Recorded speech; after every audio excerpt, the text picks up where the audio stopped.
Quero ler um texto que está aqui, Epístola aos Hebreus, capítulo 10.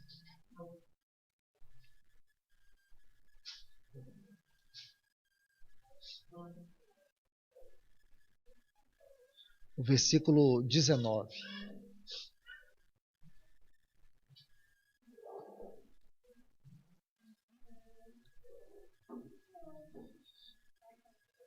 Vamos ler até o versículo 25. Portanto, irmãos, tendo inteira liberdade para entrar no lugar santíssimo pelo sangue de Jesus Cristo, pelo vivo e novo caminho que ele nos abriu através do véu, ou seja, de sua carne.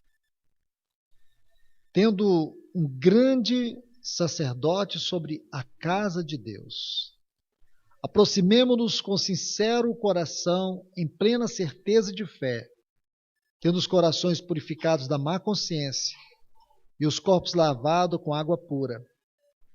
Mantenhamos firme, sem vacilar, a confissão de nossa esperança, porque quem prometeu é fiel.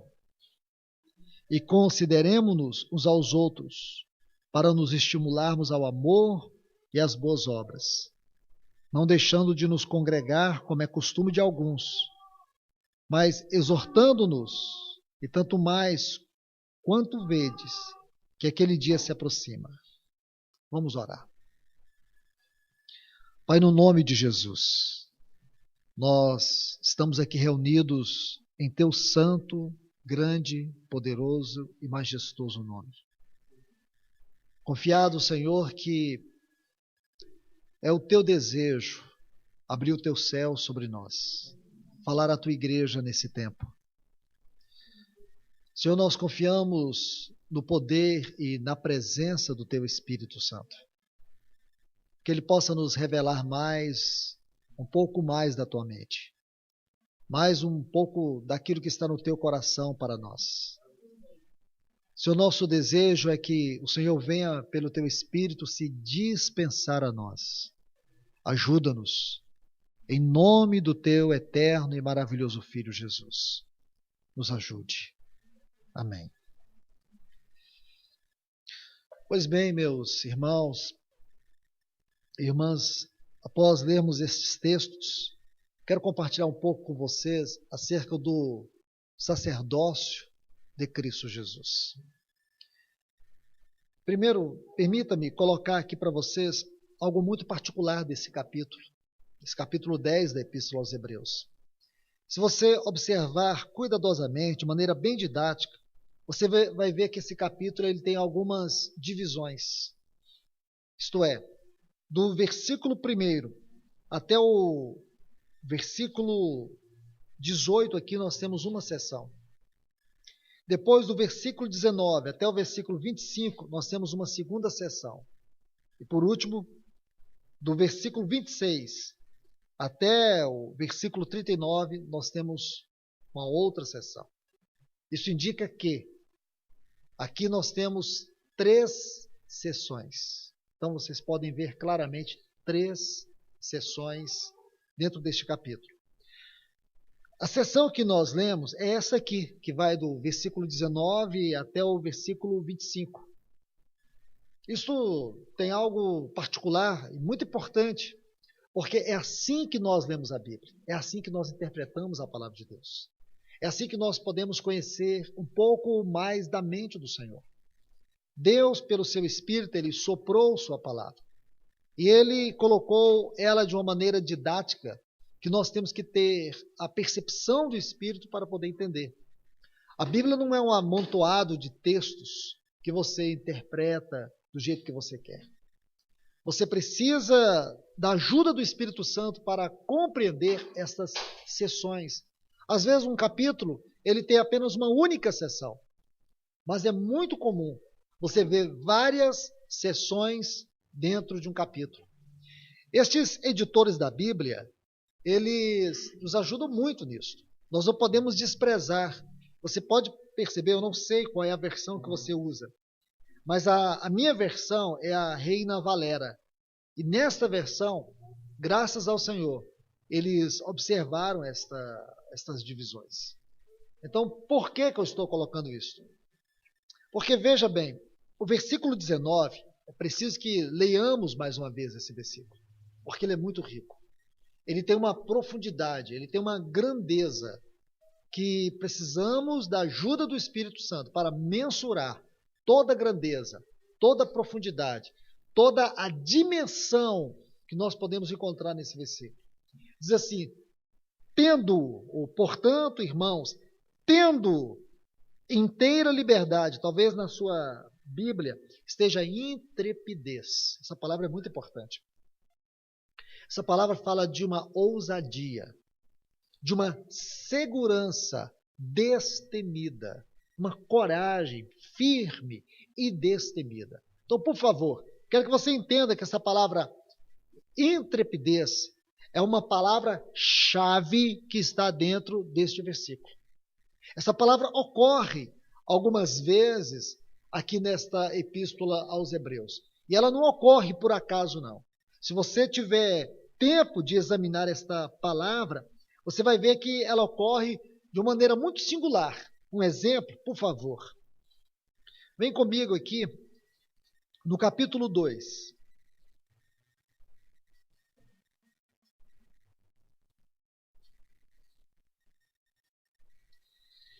Versículo 1 diz: portanto, devemos prestar atenção ainda maior às coisas que temos ouvido, para não irmos à deriva. Eu não sei como está aí na sua versão. Parece-me que o texto aqui na Reina Valera está completamente diferente. Parece que é apegar com maior firmeza, não é isso? Apegar tem uma versão que está assim: apegar com maior firmeza. Esta é a palavra. É o mesmo termo. No original é parresia. Esta é a palavra. Apegar com maior firmeza. Isto é, apegar de maneira que você não solte. Mas não é esta a ideia em si. Apegar com segurança as verdades ouvidas. Permita-me colocar mais um texto onde você vai encontrar novamente esta palavra. Aqui no capítulo 4.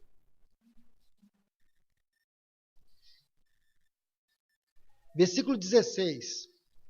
Está assim: aproximemo-nos, pois, com confiança. Está vendo essa palavra confiança? É o mesmo termo no original, parresia. Intrepidez, segurar de maneira firme. Aí ele diz aqui, com confiança. Então o termo aqui, irmãos, se você for uma pessoa que quer buscar os textos conforme no original, você vai encontrar o mesmo termo, com confiança, ao trono da graça. Então você vai ver que esse versículo 16 do capítulo 4 e esse versículo 19, eles estão de maneira muito íntima, eles estão apontando para o mesmo foco, o trono da graça. Aqui fala de entrar com inteira liberdade, com confiança destemida, com segurança. Aonde? No Santo dos Santos. Irmãos, irmãs, quando vocês leem um texto como esse, o que vem à mente de vocês? Eu creio que se nós dermos liberdade para que o Espírito Santo sopre na nossa mente, é impossível não olharmos lá para o Antigo Testamento. Você se lembra do Antigo Testamento? Como era essa questão do Santo dos Santos? Você lembra que a partir de Êxodo capítulo 25, Deus ordenou a Moisés que fizesse um tabernáculo. E o tabernáculo tinha 3 compartimentos. Um compartimento externo, que era chamado de átrio, e 2 compartimentos internos, o lugar santo e o lugar santíssimo. Então lá no átrio, nós temos o altar do sacrifício, e na porta da entrada da tenda, o que você vai encontrar lá? Aquela bacia de bronze, que foi feito com o espelho das mulheres. E quando o sacerdote entrava, ele tinha no lugar santo 2 elementos muito interessantes. A mesa dos pães da proposição, ele tinha o candeeiro e mais um elemento, mais um item muito importante aqui no Antigo Testamento, que era o altar do incenso. Esses 3, não 2, 3. Aí depois ele entrava para dentro do lugar santíssimo e lá ele encontrava 2 móveis muito importantes. O primeiro era a arca, e depois o propiciatório, com aqueles 2 querubins. Então, aqui nós temos uma figura do tabernáculo. Sabemos que o lugar santíssimo era considerado o lugar mais santo da terra. Porque neste lugar o sumo sacerdote entrava uma única vez por ano, no dia da expiação. Você vai ver isso lá em Levítico capítulo 16. Ele entrava uma única vez. Ninguém podia entrar ali. Ninguém tinha liberdade de entrar no lugar santíssimo. Somente o sumo sacerdote. E ele fazia isso uma única vez. E antes de entrar, ele tinha que oferecer um sacrifício por ele, depois pela sua casa. E somente depois de fazer estes sacrifícios é que ele estava habilitado a realizar um único sacrifício. Deveria ser conforme as prescrições de Deus dada a Moisés. Ele tinha que oferecer um cordeiro de 1 ano, sem mácula, sem defeito, tomar o sangue daquele cordeiro, e depois de realizar todo este processo, conforme as prescrições de Deus, ele entrava no lugar santíssimo. Era assim. Ninguém poderia entrar. Ninguém tinha liberdade de entrar. O que significava para o sumo sacerdote entrar no lugar santíssimo? Ele entrava no lugar santíssimo para oferecer um sacrifício. E esse sacrifício, ele tinha a ver com a justiça de Deus, mas não para satisfazer a justiça de Deus. Porque somente um sacrifício satisfez a justiça de Deus, o sacrifício da cruz. Portanto, aquele sacrifício apontava para a cruz. Por que Deus aceitava aquele sacrifício? Porque Deus estava olhando para a cruz. Porque a cruz em Deus não era um acidente. A cruz em Deus era algo existente. A cruz sempre foi um princípio eterno em Deus. Passado e presente para Deus existem de maneira instantânea. Isso é algo muito extraordinário, mas não é isso que eu quero entrar com vocês. O que eu quero mostrar, irmãos, é o valor desse lugar. O valor desse lugar santíssimo. Porque se nós não entendermos o que significa este lugar santíssimo, nós não entendemos esse texto, não entendemos essa seção da Epístola aos Hebreus. Nós não vamos entender a Epístola aos Hebreus. O pior, nós não vamos entender nem a vida cristã. Porque hoje, irmãos, o que o inimigo mais tem feito é minimizar a vida cristã. Uma das mais tristes, uma das mais terríveis, uma das mais devastadoras obras do inimigo em nosso tempo é que o inimigo tem diminuído, desvalorizado, minimizado a vida cristã. Hoje nós perdemos o padrão daquilo que é a vida cristã. Ser cristão hoje, para alguns é até moda. Para outros é opção de vida. Para alguns é costume. Para outros é religião. E por aí vai. Mas o que é a vida cristã? A vida cristã é uma vida em Cristo. Mas o que é uma vida em Cristo? A vida em Cristo é a vida mais elevada. A vida em Cristo é a razão de tudo. É a razão da nossa existência. É a razão de todo o nosso futuro. É a razão de tudo que envolve a nossa vida. Todo o nosso ser e toda a nossa existência, em todas as suas instâncias, em todas as suas esferas, só pode ser explicada de maneira absoluta em Cristo. Por isso, eu quero te dizer que se você não entende esse versículo, você não sabe o que é a vida cristã. Você vai viver de uma maneira religiosa, você vai viver de uma maneira superficial, e você nunca vai saber o que é a vida cristã.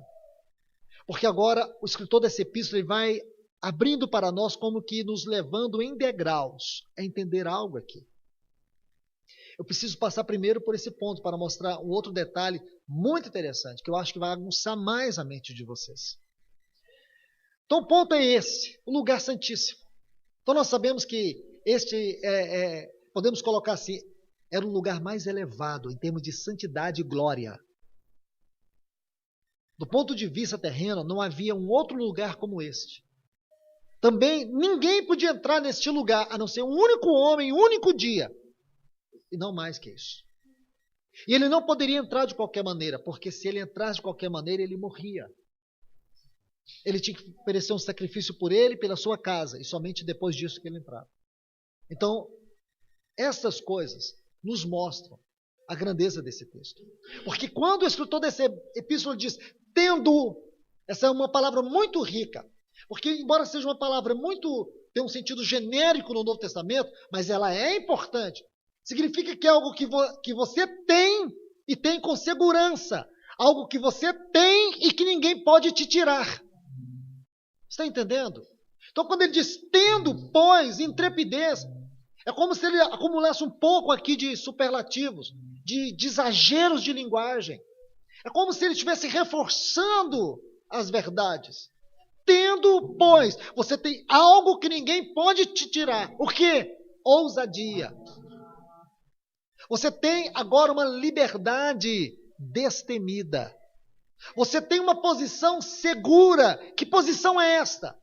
Você pode entrar com liberdade, com ousadia, com segurança no lugar santíssimo. Mas como? Se só o sumo sacerdote podia entrar uma única vez.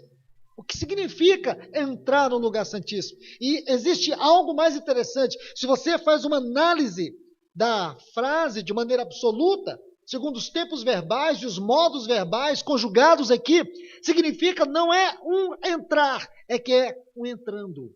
Significa que você pode entrar, você pode continuar entrando, você pode entrar muito mais profundamente, você pode entrar quantas vezes você quiser. É como se ele dissesse, esse lugar pertence a você. Entre e permaneça nele o quanto você quiser. Entende? Isso também é muito importante. Mas como que isso é possível? Como isso se tornou possível? O que foi que mudou? Aqui está, irmãos. Ele vai dizer assim, portanto, irmãos, tendo intrepidez ou inteira liberdade para entrar no lugar santíssimo, pelo sangue de Cristo Jesus, pelo caminho novo que ele nos abriu através do véu, ou seja, da sua carne. Então, uma coisa nós ficamos sabendo, é que nós podemos entrar através de Cristo, através do sangue de Cristo e através do corpo de Cristo. Através da sua obra salvífica. Mas há um detalhe aqui. Porque o versículo 19, essa última parte, o sangue de Cristo Jesus, e o versículo 20, o vive novo caminho que ele nos abriu pela sua carne, isto é passado. E aqui está o nosso problema. É o nosso problema natural. E ninguém é suficiente para isso. Porque, irmãos, quando nós olhamos para a obra de Cristo passado, nós sabemos que tudo está consumado. Agora, a realidade disso na nossa vida é uma outra história. Porque quando você olha para você, quando você se vê nas suas fraquezas, nas suas debilidades, nas suas incapacidades, você não se acha digno. Isso interfere na nossa oração. Isso interfere na nossa adoração. Isso interfere na maneira como nós temos vivido a vida cristã. E muitos cristãos vivem a vida cristã é porque lhes falta uma realidade de compreender a obra de Cristo. Por quê? Porque eles olham para a obra de Cristo só no passado. Eles esquecem a obra de Cristo no presente. E aqui, no versículo 21, diz assim, tendo, novamente a palavra, muito importante, um grande sumo sacerdote. A minha pergunta é, alguma vez na tua vida, você ponderou, gastou tempo para entender qual é o papel de Cristo como nosso sumo sacerdote? Alguma vez? Você sabia que o papel de Cristo como nosso sumo sacerdote não tem praticamente quase nada a ver com o passado e sim com o presente e o futuro? Segundo o livro de Hebreus. E ver esta obra de Cristo pode mudar a nossa maneira de viver, pode mudar a nossa maneira de caminharmos a nossa trajetória espiritual. Talvez falte essa compreensão para muitos cristãos entender o papel de Cristo como nosso sumo sacerdote. Por isso que o Espírito Santo nos deu essa epístola, a Epístola aos Hebreus. A Epístola aos Hebreus, esta epístola, e nesta epístola nós vamos ver de maneira gloriosa algo tão sublime que não se encontra em nenhum outro lugar da Bíblia. Uma visão gloriosa do sacerdócio de Cristo Jesus. E como que é esse sacerdócio? Você vai ver que aqui nesse livro vai dizer que ele se tornou o nosso sumo sacerdote. E vai dizer que ele se tornou o nosso sumo sacerdote depois dele ter realizado a obra lá na cruz. E isso não está errado, nós precisamos compreender isso. Porque essas particularidades são vitais para nós, irmãos. Vitais. Isso é muito importante. Porque primeiro ele se identificou conosco. Ele se identificou com a nossa carne, com as nossas fraquezas. Ele passou o que passou, ele viveu o que viveu, na sua própria carne. Ele sentiu o que nós sentimos. Ele viveu os limites que nós vivemos, porém sem pecado. Isso o escritor da Epístola aos Hebreus deixa muito claro. Ele foi tentado de todas as formas e em todas as esferas da sua vida, porém sem pecado. Ele foi até a cruz e ele morreu, só que a morte dele foi diferente de todas as mortes. Você pode conjecturar que algumas pessoas morreram e ressuscitaram. Por que o Senhor Jesus Cristo morreu e ressuscitou? O que existe de diferente na morte e na ressurreição dele? Nós podemos lembrar de algumas pessoas que morreram e ressuscitaram. Mas e o Senhor Jesus?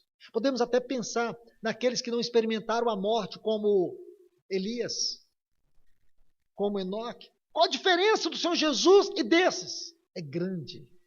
Eu vou colocar para você aqui, rapidamente.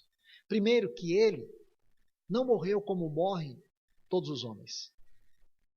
Porque quando ele estava lá na cruz, você sabe que ele vinha de um sofrimento que começou por volta da meia-noite e só terminou às 3 horas do outro dia.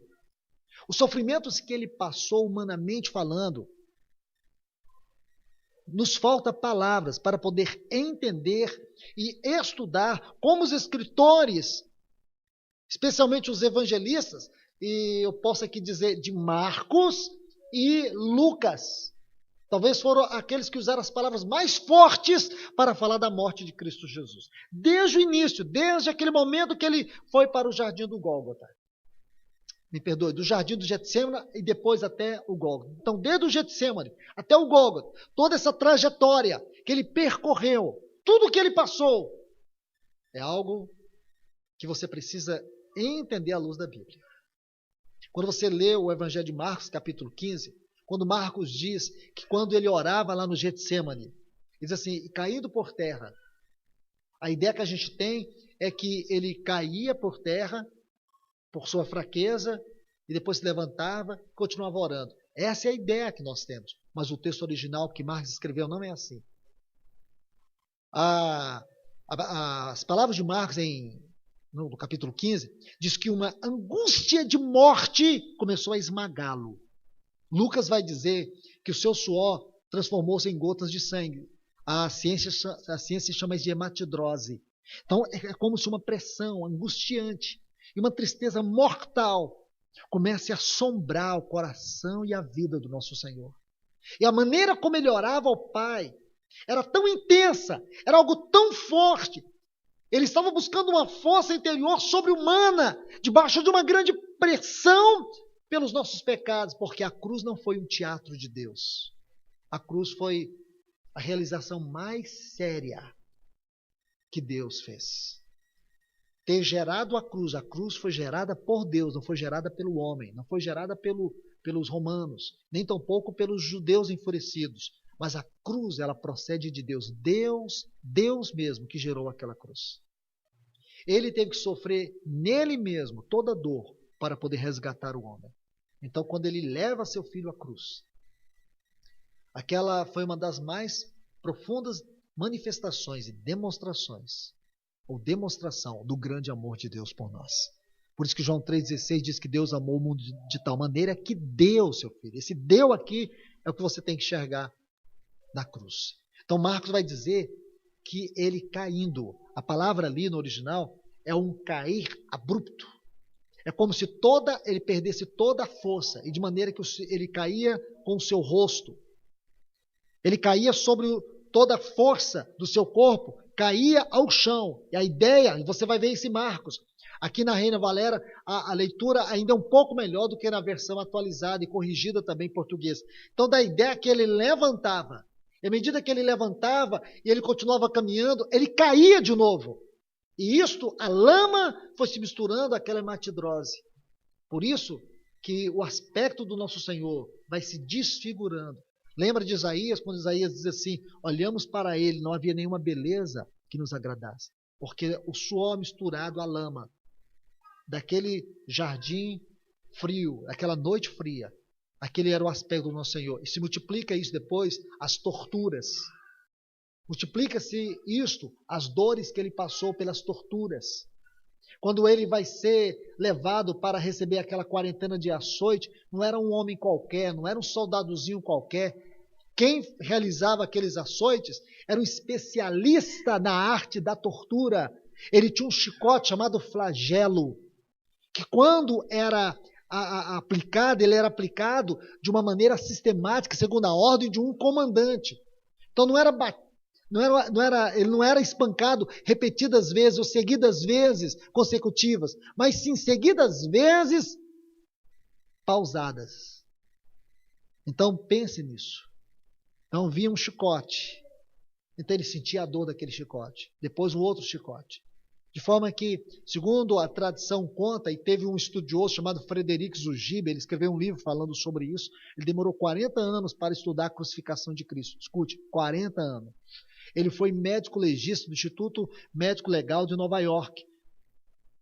Foi professor também em algumas das mais famosas faculdades dos Estados Unidos. E ele publicou um livro sobre a crucificação de Cristo. Ele levou 40 anos para entender a crucificação de Cristo. Ele tentou dissecar a morte de Cristo, a crucificação de Cristo. Então ele pesquisou sobre muitas crucificações. O que ele descobriu é que a grande maioria das pessoas que enfrentavam a crucificação morriam lá mesmo.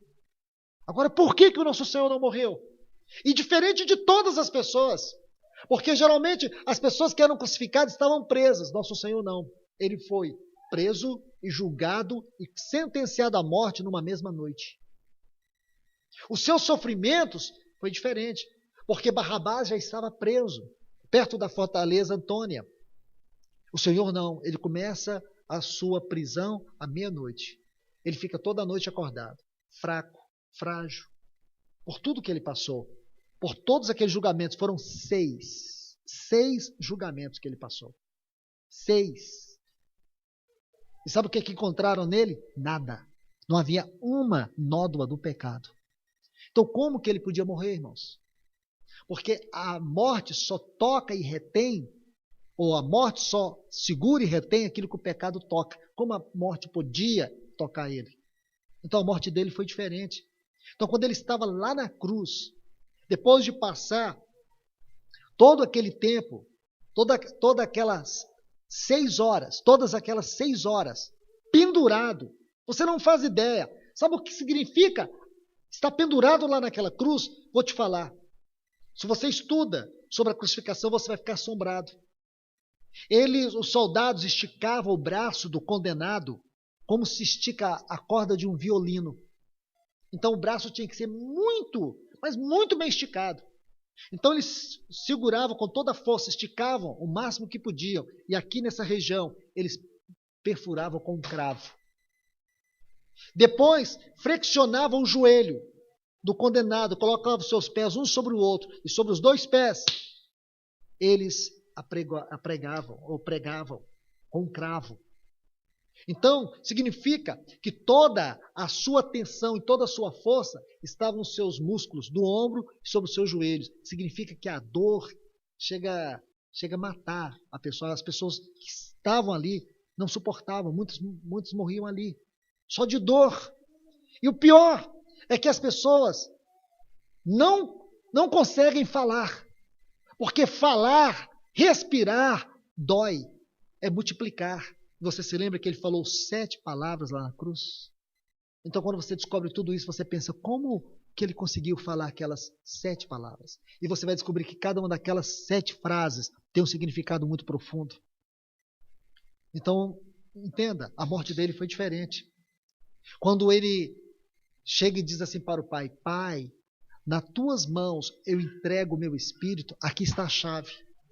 Aí você vai entender que não foi a morte que entrou nele, foi ele que entrou na morte. Porque se ele não tivesse entrado na morte, a morte nunca teria entrado nele. Entendeu isso? Ele jamais poderia morrer pela morte. A morte não podia matar ele. Então, quando ele entra na morte, ele mata a morte. Por isso ele venceu a morte quando morreu.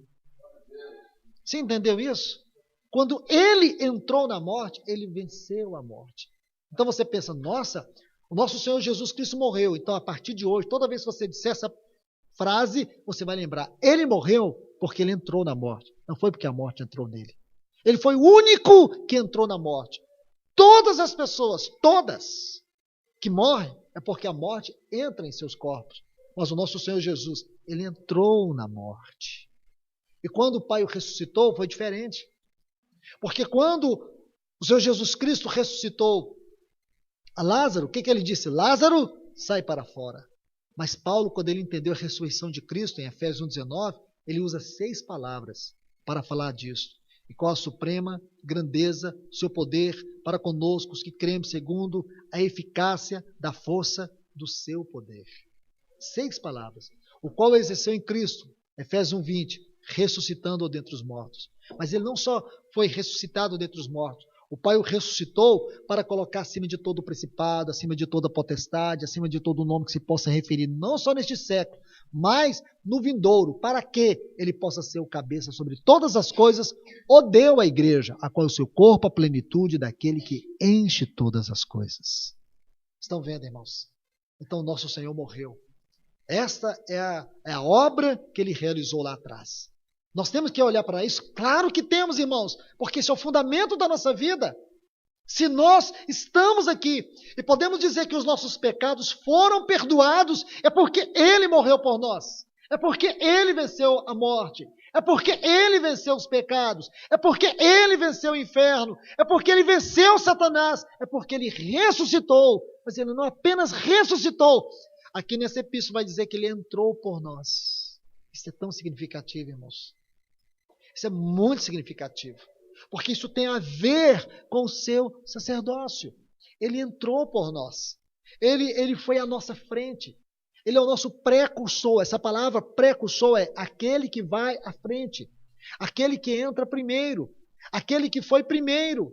Ele foi aquele que entrou à nossa frente e abriu esse vivo e novo caminho. Então, eu e você podemos entrar com segurança.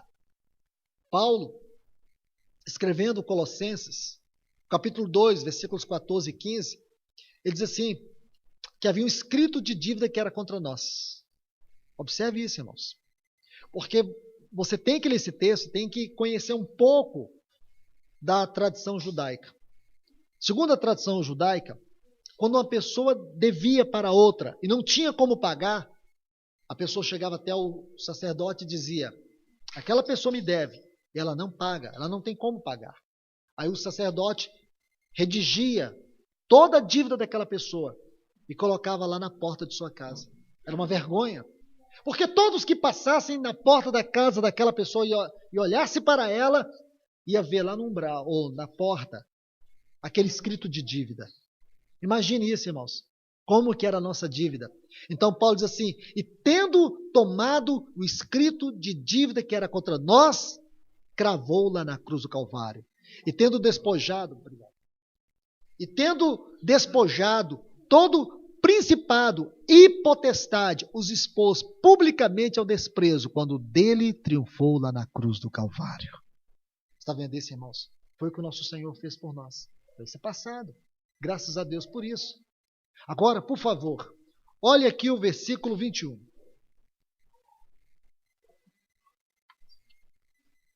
De Hebreus capítulo 10. Diz assim, tendo um grande sacerdote sobre a casa de Deus. Eu quero que vocês olhem para esta frase. Obrigado. Veja bem, aqui nós vamos dar uma pausa, porque eu preciso ler um outro texto com vocês, que está dentro dessa sessão, que é muito importante. Então, tudo bem, tendo um grande sacerdote sobre a casa de Deus. Este vai ser basicamente o nosso texto áureo para esses dias. Mas, por favor, olha o versículo 25. Não deixemos de congregar, como é costume de alguns, mas exortando-nos, e tanto mais quanto vedes que aquele dia se aproxima. Irmãos, irmãs, eu sei que vocês já ouviram muitas vezes esse versículo 25 aqui, sendo interpretado da seguinte maneira. Irmãos, não falte às reuniões, não deixe de congregar. Quantos irmãos não congregam mais, não vê as reuniões? Olha o que diz a Bíblia, não deixemos de congregar, não é? Eu falo isso porque eu sou cristão desde criança, é o que eu ouvi a vida toda. A gente sendo exortado para participar das reuniões da igreja. Isso nós chamamos de uma exposição subsidiária da palavra. É possível, é possível. Você não pode fazer uma exposição doutrinária de um texto, afirmando ele fora do seu contexto, porque aí é um pretexto. Isso pode gerar até uma heresia. Então, desde que você sabe o texto, conhece o texto, bom, você tem que interpretar de acordo com a palavra. Esse texto não está falando disso, irmãos. E vou provar isso para vocês. Ele não está falando do congregar, desse reunir da igreja, de maneira alguma. Vou colocar alguns pontos, você considera aos pés do Senhor. Primeiro, nós temos o direito de interpretar um texto fora de contexto? Claro que não. Nenhum texto da Bíblia é de particular interpretação. Nenhum texto da Bíblia pode ser interpretado, nenhum texto pode ser interpretado na minha axiologia. Então, por favor. Outro ponto que eu quero colocar aqui para vocês.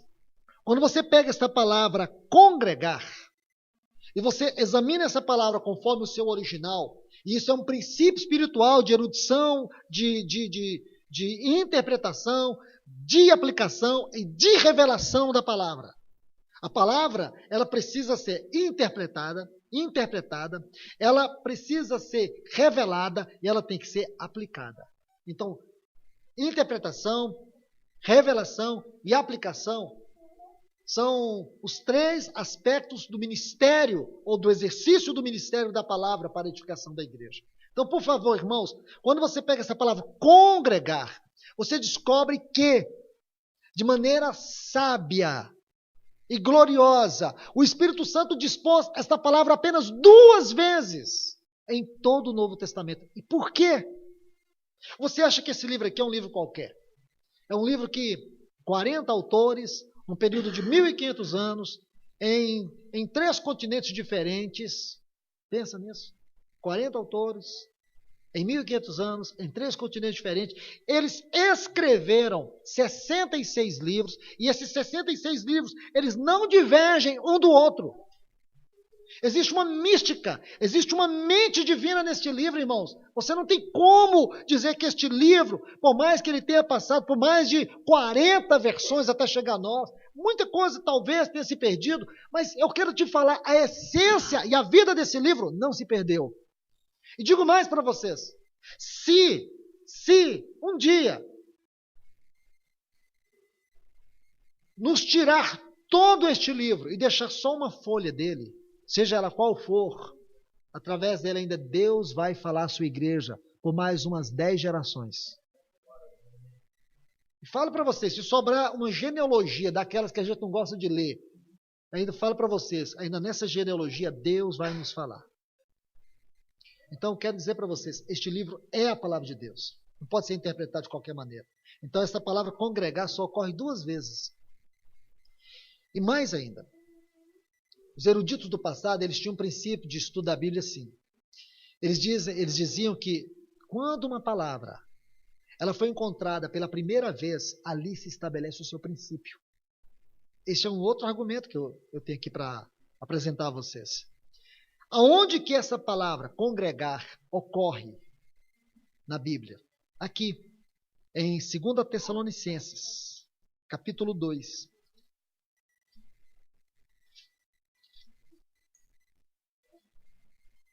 Versículo 1.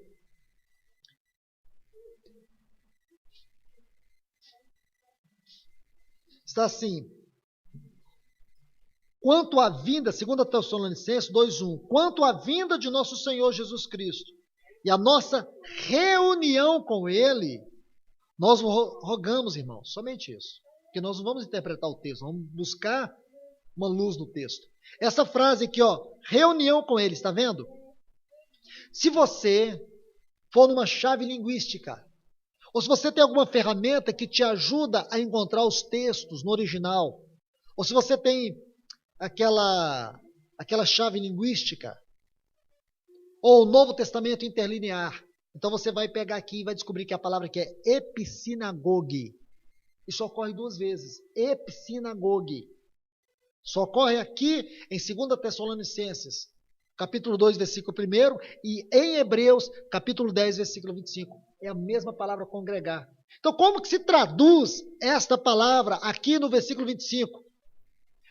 Quando Paulo diz assim, e não deixemos de congregar. Essa palavra congregar é a nossa reunião com o Senhor. Então, o que ele quer dizer? Não deixemos a nossa reunião com o Senhor.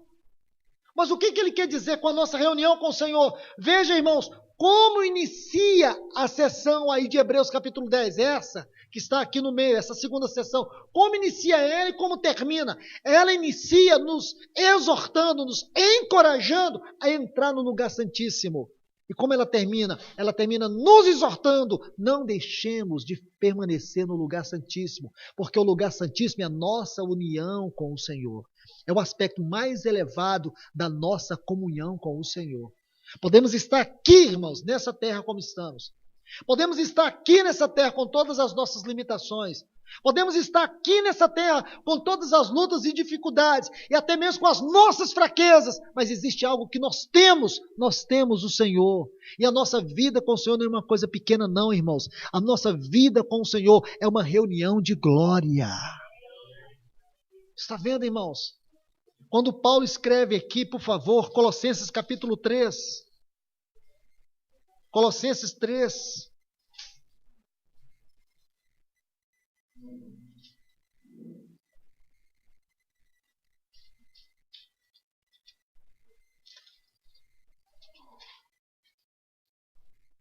Olha o versículo 1. Se, pois, por que se? Porque muitos têm dúvida. Se, pois, você não pode ter dúvida. Se, pois, fostes ressuscitados. Está vendo aqui? Ressuscitados com Cristo. O que significa ressuscitados com Cristo, irmãos? Significa que do ponto de vista divino, do ponto de vista de Deus, do ponto de vista espiritual, todas as experiências de Cristo se tornam a nossa experiência. Como assim? Como assim, irmãos? Como assim? Você sabia que o Espírito Santo, através de Paulo, nos deu um livro só para nos falar sobre a experiência de Cristo? Filipenses.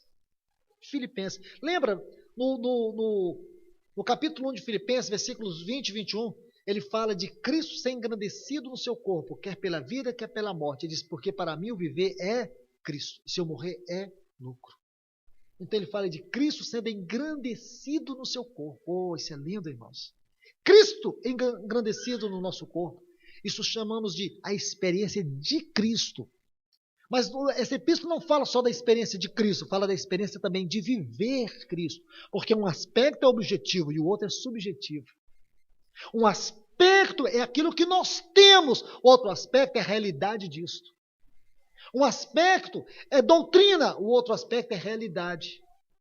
Nós não podemos ter só a doutrina da vida de Cristo, nós temos que ter a realidade da vida de Cristo. Sabe qual é o grande problema da vida cristã hoje, irmãos? É que a vida cristã não tem realidade. As pessoas falam, estamos em Cristo, somos de Cristo, pertencemos a Cristo, mas na verdade a vida delas não expressa nada. Isso é triste, porque isso é uma contradição. Uma contradição, é uma afronta ao caráter do Evangelho. Então, por favor, vamos entender isto. Ele diz, se pois fosses ressuscitados com Cristo, buscai as coisas do alto, onde Cristo está sentado à direita de Deus. Então ele diz, se nós temos experimentado a realidade da ressurreição de Cristo em nossa vida. Irmãos, essa questão da ressurreição é algo muito glorioso. Porque quando Cristo, escute isso, olha, Romanos vai dizer isso para nós. Quando Cristo, ele foi crucificado, nós fomos crucificados com ele. Sabeis, pois, que foi crucificado com ele o nosso velho homem. Depois, quando Cristo morreu, nós também morrimos com ele. Fomos unidos com ele na semelhança da sua morte. É o versículo 5 do capítulo 6. Depois que ele morreu, ele foi ressuscitado. É o versículo 4. Fomos, pois, sepultados com ele na morte pelo batismo. Mas Cristo não apenas, ele foi crucificado, ele morreu e foi sepultado. Aqui diz que nós fomos ressuscitados com ele. Mas Cristo não apenas ressuscitou, a obra dele não terminou na ressurreição. Ele ainda teve que entrar o trono, até o trono de glória. Ele entrou aos lugares mais altos. Efésios, capítulo 2, versículo 6, diz que ele ressuscitou e nos fez assentar nos lugares celestiais. Então, ele foi entronizado, e à medida que ele foi entronizado, ele também nos elevou. É o poder da vida e ressurreição que nos garante a posição ascensional em Cristo Jesus. É a nossa reunião com ele. Essa é a nossa vida, irmãos. Os cristãos esqueceram disso. Muitos não sabem nem que isso existe. Eles acham que isso aí é teoria. Isso tem que ser realidade, irmãos. Porque isso vai mudar a sua maneira de pensar, a sua maneira de orar, a sua maneira de adorar, a sua maneira de viver. Você vai começar a entender a questão das lutas, dos sofrimentos, dos problemas. Você vai começar a entender a razão de todas as coisas. Porque você vai ter um ponto de explicação, e o ponto de explicação é Cristo. Por que passamos por luta? Por causa de Cristo. Podemos passar também sofrimentos, problemas, podemos sofrer por causa dos nossos pecados, podemos. Podemos sofrer por causa do nosso ego, podemos. Quando sofremos por causa do nosso pecado, qual é o propósito de Deus? Nos levar ao arrependimento. Quando sofremos por causa do nosso ego, qual é o propósito de Deus? Nos levar ao quebrantamento. E quando sofremos por causa de Cristo, qual é o propósito de Deus? Nos levar ao crescimento. Então, arrependimento, quebrantamento e crescimento é o propósito de todo sofrimento na vida do cristão. Então você entende? A nossa vida não é um caminhar a ermo. A nossa vida é ascensional. É uma soberana vocação. Essa palavra soberana vem de um vocábulo que significa ascensional vocação. A nossa vocação é para o alto. Nossa vocação é para cima. Por isso que nós temos que buscar as coisas do alto, porque é lá que nós estamos reunidos com o Senhor. Estamos aqui, mas nós temos liberdade a qualquer momento de entrar lá. Quando o seu coração se abre para essa realidade, você entra para o trono de Deus. Vou falar isso de novo. Quando o seu coração se abre para adorar, para orar, para contemplar, você está penetrando na sala do trono onde Cristo está sentado. Os cristãos têm perdido isso. Já viu o cristão passar por depressão? Só existe uma explicação por que o cristão passa por depressão. E ele vive por depressão, porque lhe falta uma consciência real do que é a vida cristã. Entende, irmãos? Porque cristãos sofrem e passam todo tipo de lutas. Perde ente querido, perde filho, perde esposo, perde esposa, perde emprego, adoece, tem câncer. O cristão passa por tudo isso. Ou não passa? Passa.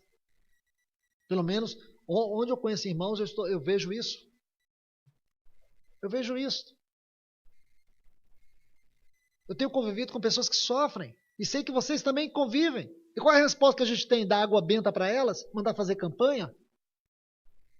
Ou levar elas a tocar as esferas mais elevadas do chamamento e da salvação? Eu creio que esse é o segredo, irmãos. É levar os irmãos a tocar as esferas mais altas dessa tão grande salvação. Então nós temos uma reunião com o Senhor. Ele diz assim: buscai as coisas lá do alto, onde Cristo está sentado à destra de Deus. Pensai nas coisas do alto, não nas da terra. Isto é, concentrar a mente e o coração. Porque morrestes. Por que morrestes? Primeiro ele diz ressuscitastes, agora ele diz morrestes. Devia ser o contrário. Por que morrestes? Mas o que ele quer dizer? Veja bem, porque morrestes e a vossa vida está escondida.